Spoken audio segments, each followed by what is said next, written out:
As I'm sure you can tell, the topic of this video is the structure and function of the alveoli. Let me orient you to the parts of this diagram. These purple circular shaped things are the alveoli. Sort of like clusters of grapes in a bunch of grapes. They're connected to the rest of the respiratory system by bronchioles. Remember, the bronchioles are the smaller branches of the bronchi. The other feature in this picture of the alveoli are the blood vessels. And let me represent this one here as carrying oxygenated blood.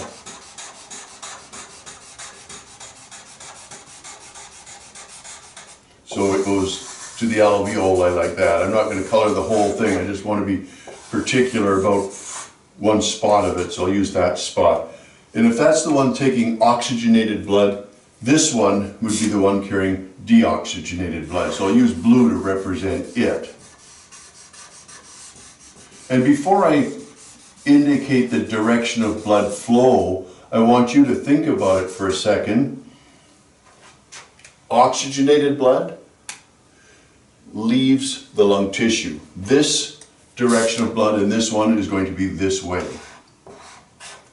Deoxygenated blood is going to the alveoli for oxygenation. So the blood in this one will be going that way. Now we have to look at the naming of them. This one that's carrying deoxygenated blood to the alveoli is a pulmonary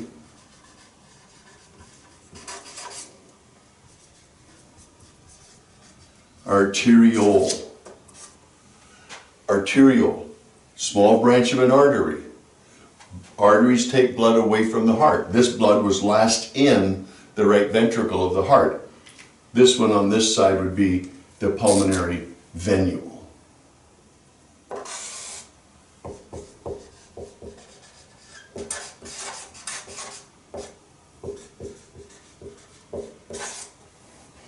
And as with any capillary bed that interconnects venules and arterioles, these small branches of the blood vessels would be the capillaries.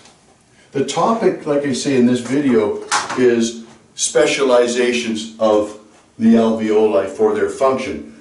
There are 6 of them.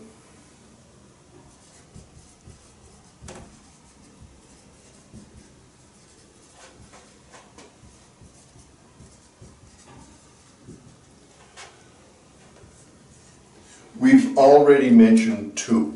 So let me come back to those 2 topics. The one that we mentioned in the last video is the presence of stretch receptors. Remember, stretch receptors are those nerve endings on the surface of the alveoli that when the alveoli get stretched, it initiates this little nerve impulse to cause the end of the contraction of the diaphragm and the intercostal muscles that results in exhalation. The second one we've mentioned just now is the presence of all these capillaries on their surface. What we say is they are highly vascularized. Vascularized is a term that refers to blood vessels, and by being highly vascularized, then there's a lot of surface contact between the surface area of the alveoli and the circulatory system itself. And by maximizing surface contact, the diffusion of gases can also be maximized. This diagram doesn't represent the capillary bed thoroughly because there's a lot more surface area contact than what shows in here. A third specialization of the alveoli is the presence of lipoproteins. Lipid proteins. Lipid combination, chemicals that are made up of a combination of lipid and proteins. They're not very soluble in water because of the lipid content in them. These line the inside of the alveoli.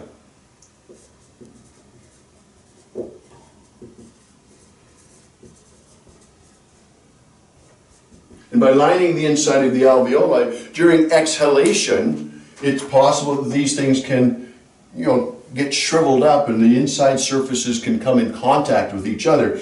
And because of the lipoproteins, they don't stick. If it was just water, water is an adhesive, it's adhesive to itself, but cohesive to itself. It's not cohesive here because of the covering of the lipids. It's a non-polar surface, and the non-polar molecules don't stick to each other. A fourth feature here is the fact that they are very, very thin-walled.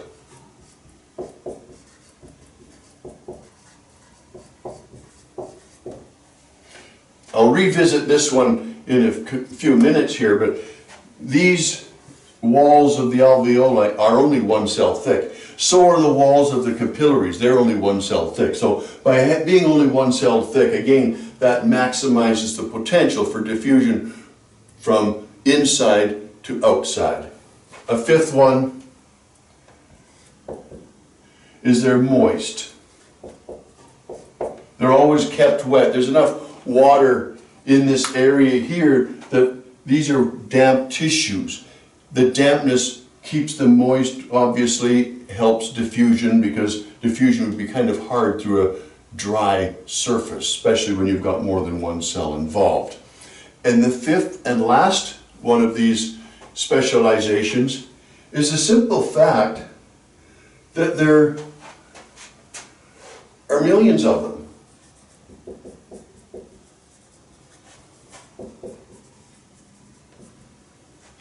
If there was fewer, there would be fewer chances for gas exchange. But there's millions of them. There's in the range of 6 million alveoli in each lung. So the chances for gas exchange becomes huge.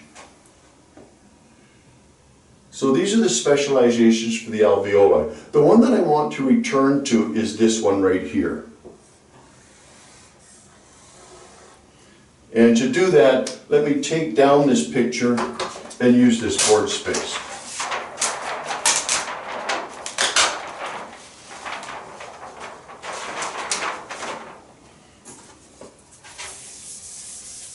I want to represent the alveoli in an even simpler fashion. So if we consider this to be the ending of a bronchiole, the alveoli is here, alveolus, sorry, singular is alveolus, and its wall and the wall of the bronchiole at this point, very, very thin, one cell thick, so I'll represent it this way.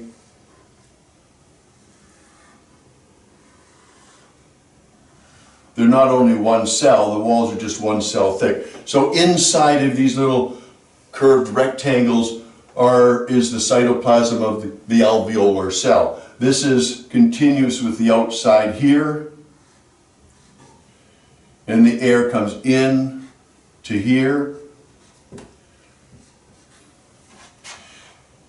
The blood vessels, and for the ease of seeing it, I'll represent them in red. The capillaries are on the outside here. The capillaries are in contact with the surface area of the alveolus, and the capillary cells are the capillary walls are only one cell thick as well. So I'm going to represent their walls like this. And this might be the other side of the capillary.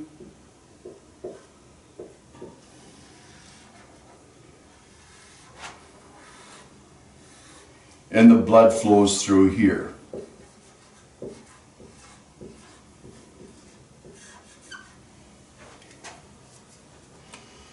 Now I'm going to return to a question I've asked before. Is this air inside the body?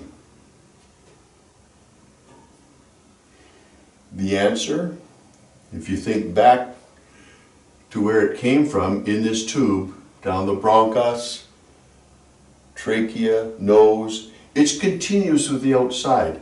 This is not yet in the body.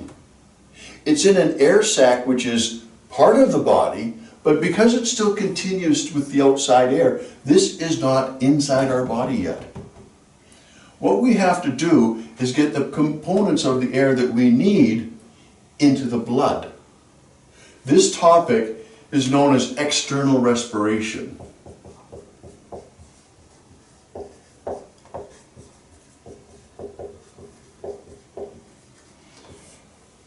It seems kind of odd to be calling the gas exchange that occurs at the lungs external respiration, but it's external because it hasn't yet made it into the body. The gases are not part of the body yet. The components of air we've dealt with, the only one that we're really concerned about here is oxygen. Oxygen is 21% of the air, simply moves by diffusion into the blood. It's that simple. These cells are so thin, there's only 4 membranes it has to cross. Oxygen can freely cross cell membranes, so oxygen moves simply by diffusion into the blood.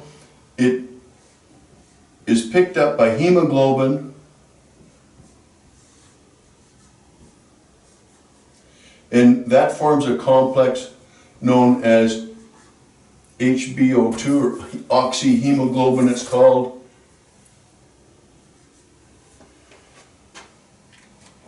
At the same time, the blood that's coming from the pulmonary arteriole, this side here, it has carbon dioxide in it. And in a very similar fashion, the carbon dioxide diffuses out of the blood, crosses the membranes, into the air sac itself, into the interior of the alveoli, and when exhalation occurs, the carbon dioxide is released.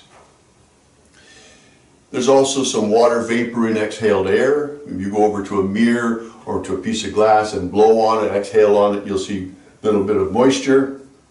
We're not too concerned about the amount of moisture, but we know that the tissues here are always kept wet and there's always some moisture in exhaled air. We're just looking at the gases that are involved.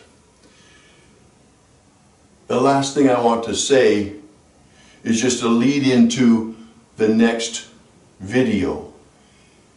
It stands to reason that if we can talk about external respiration, gas exchange that occurs at the alveoli, then there has to be an internal respiration.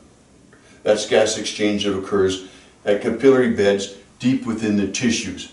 But before we can get to external or internal respiration, we have to consider how the gases are transported in blood.